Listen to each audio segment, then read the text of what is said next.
Cartoon అంటే ఏమిటి? Cartoon అంటే ఒక వాస్తవం. కార్టూన్ అంటే ఒక హాస్యం. కార్టూన్ అంటే ఒక సృజనాత్మకత. కార్టూన్ అంటే ఒక పరిశీలన. కార్టూన్ అంటే ఒక విశ్లేషణ. కార్టూన్ అంటే సమాజ మేల్కొల్పు. కార్టూన్ అంటే సహజ చైతన్యం. ఒంటరిగా కూర్చొని కార్టూన్లను చూస్తూ ఉన్నప్పుడు మనలో కలిగే స్పందనే కార్టూన్. నా పేరు బాచి, కార్టూనిస్ట్ అండి. నేను గత 50 సంవత్సరాలు కార్టూన్లు గీస్తున్నాను. ఇక్కడ ఈ విజయవాడ బుక్ ఫేర్లో, హైదరాబాద్ బుక్ ఫేర్లో రెగ్యులర్గా మా స్టాల్స్ మేము ఇక్కడ పెడుతూ ఉంటాం. మేము 10 మంది కార్టూనిస్టులు కలిసి ఈ పుస్తక ప్రదర్శనలో మేము పాల్గొంటున్నాం. ఎందుకంటే ఎక్కడ కూడా మా పుస్తకాలు మీకు దొరకవు. కార్టూన్ పుస్తకాలు చాలా అరుదుగా దొరుకుతాయి. అది ఈ స్టాల్లో మాత్రమే దొరుకుతాయి. అందుకని కార్టూన్ వీళ్ళ కోసం అని చెప్పి మేము ఈ పుస్తక ప్రదర్శనలో ఇది ఏర్పాటు చేయడం జరిగింది. కార్టూన్ అంటేనే వ్యంగ్య చిత్రం అండి. కార్టూను ఒక కార్టూన్ చదివితే మనకు పూర్తిగా అర్థమైపోతుంది.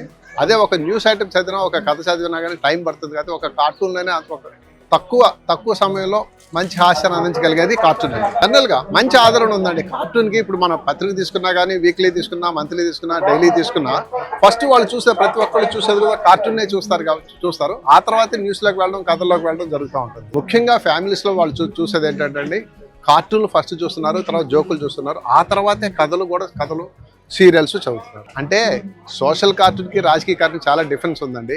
సోషల్ కార్టూన్ ఏంటంటే 10 కాలాల పాటు ఉంటుంది.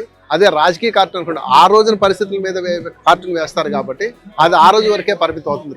తెల్లారికి సర్దిపడిపోయే అవకాశం ఉందండి రాజకీయ కార్టూన్. అదే మామూలు కార్టూన్ అయితే ఎన్ని సంవత్సరాలైనా కానీ అది అలా ఫ్రెష్గానే ఉంటుంది. అర్కలక్ష్మి గారు అంటే నేషనల్ లెవెల్ కార్టూనిస్ట్ కాబట్టి వాళ్ళకి దేశంలో ఉన్న కార్టూనిస్టులు అందరూ చూస్తారు, తెలుస్తుంది. కానీ ఏ భాషకి ఆ భాషలో, తెలుగు తీసుకోండి, హిందీ తీసుకోండి, తమిళ్ తీసుకోండి, మలయాళం, కన్నడ, అట్లా లోకల్ కార్టూనిస్టులు లోకల్ ఇది ఉంటుంది. మేము తెలుగు కార్టూన్లకు ఇస్తాం కాబట్టి మేము తెలుగు కార్టూన్ గురించి ఒక విషయం అండి, ఆ విషయంలో మాత్రం ఒక విషయం నేను చెప్తాను. కానీ కార్టూనిస్ట్కి కార్టూన్లకి ప్రాధాన్యత ఇవ్వట్లేదనే విషయం ఇప్పటికీ నేను చెప్తాను. ఎందుకు చెప్తున్నానంటే, ఫస్ట్ నేను పేపర్ చూడగానే కార్టూన్ చూసేవాళ్ళ, కార్టూన్ శ్రీధర్ కార్టూన్ కోసమే పేపర్ ఈనాడు కొన్న వాళ్ళు కూడా ఉన్నారండి. ఇది మాత్రం వాస్తవం. కానీ వాళ్ళకి ఒక్కొక్కసారి అడ్వర్టైజ్మెంట్ ఉండటం వల్ల ఇటు లోపల పేజీలో కూడా వేసిన అవసరం ఉంటుంది. ఒక్కోసారి కార్టూన్ కూడా స్కిప్ చేయడం జరుగుతుంటుంది.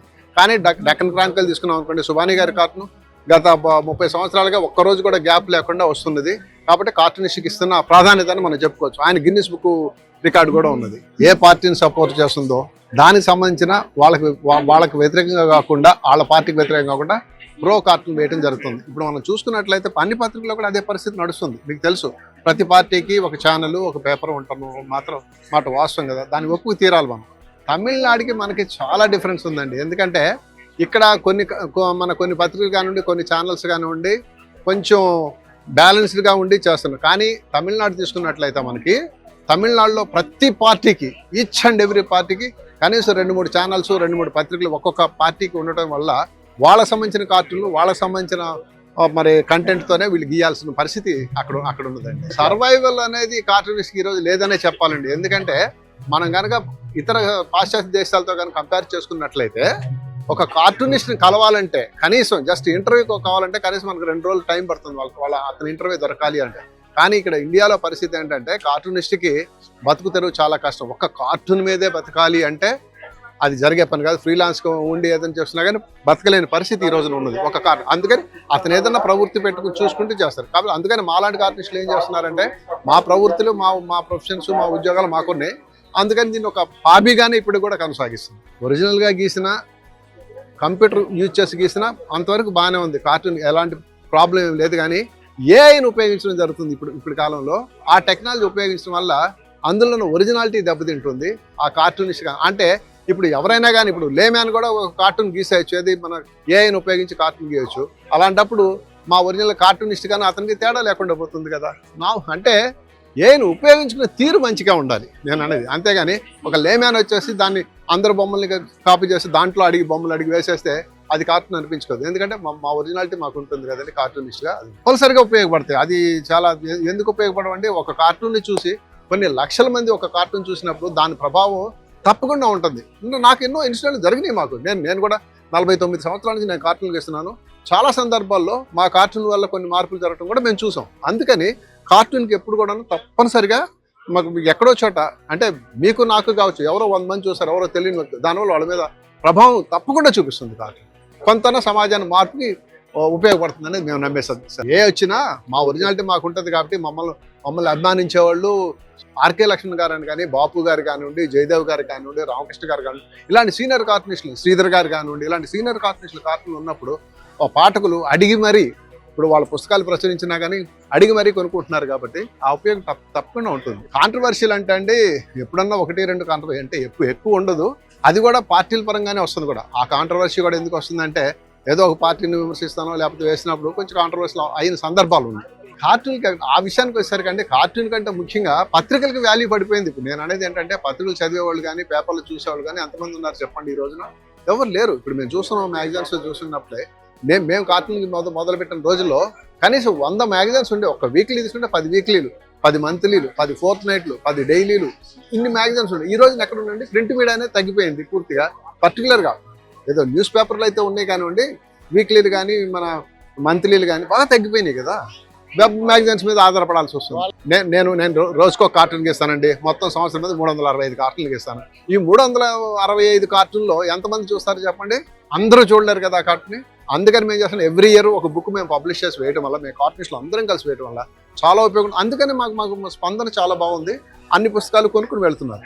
తప్పకుండా ఉంటుంది. మేము కూడా ఆర్గానిక్ కార్టూన్లు గీస్తామండి. ఆర్గానిక్ కార్టూన్లు గీయటం అంటే స్వచ్ఛమైన కార్టూన్లు మేము అందిస్తాం. అశ్లీలత లేకుండా, హింస లేకుండా, ఒక విమర్శకు తావు లేకుండా మంచి కార్టూన్, సమాజానికి ఉపయోగపడే కార్టూన్లు మేము మా తెలుగు కార్టూనిస్టులు అందరూ గీస్తున్నారు కాబట్టి అది తప్పకుండా ఆర్గానిక్ కార్టూన్ అవుతుందని మేము అనుకుంటున్నాం. 38వ పుస్తక ప్రదర్శన ఎన్టీఆర్ గార్డెన్లోని పాల్గొనండి. ఒక 10 మంది కార్టూనిస్టుల మిత్రద్వయంలో స్టాల్ తీసుకొని అందులో హాస్య కార్టూన్లను ప్రదర్శన చేస్తూ ఎందరికో హాస్యాన్ని పండిస్తున్న బాచీకి అభినందనలు తెలియజేయాల్సిన అవసరం ఎంతో ఉంది.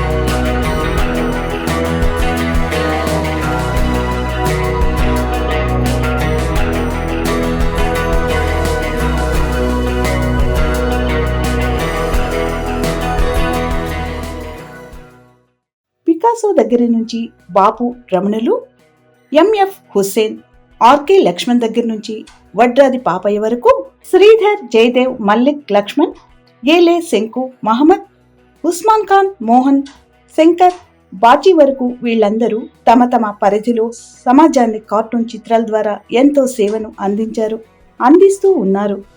నమస్కారం సార్, నా పేరు కమల్, కార్టూనిస్ట్ని. 30 సంవత్సరాల నుంచి కార్టూన్లు వేస్తున్నాను. ఈ మధ్య కాలంలో గిరీష్ కార్టూన్ మీద చాలా వేశాను. మంచి అప్రిషియేషన్ వచ్చింది అందరికండి. సార్ ఇదంతా కార్టూనిస్టుల సమాహారం. పుస్తకాలు ఇక్కడ డిస్ప్లే చేస్తున్నారు.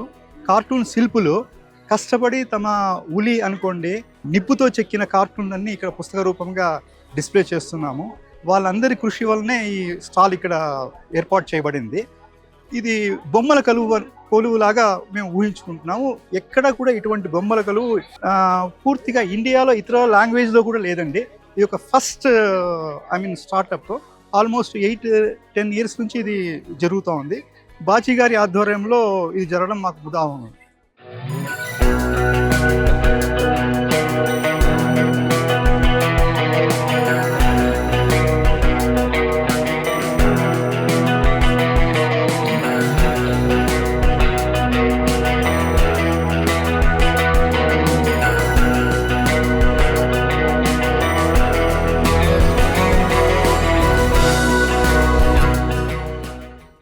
ఇట్లాగే కొన్ని వ్యాపారాత్మక స్లోగన్లను క్రోడీకరించి వ్యక్తుల విజయాలను కూడా అందించే ప్రక్రియ.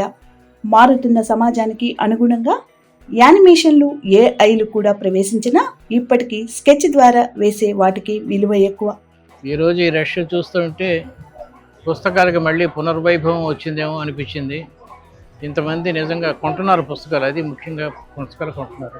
నేను నా ప్రొఫెషనల్ ఎక్స్పీరియన్స్తో చెప్తాను.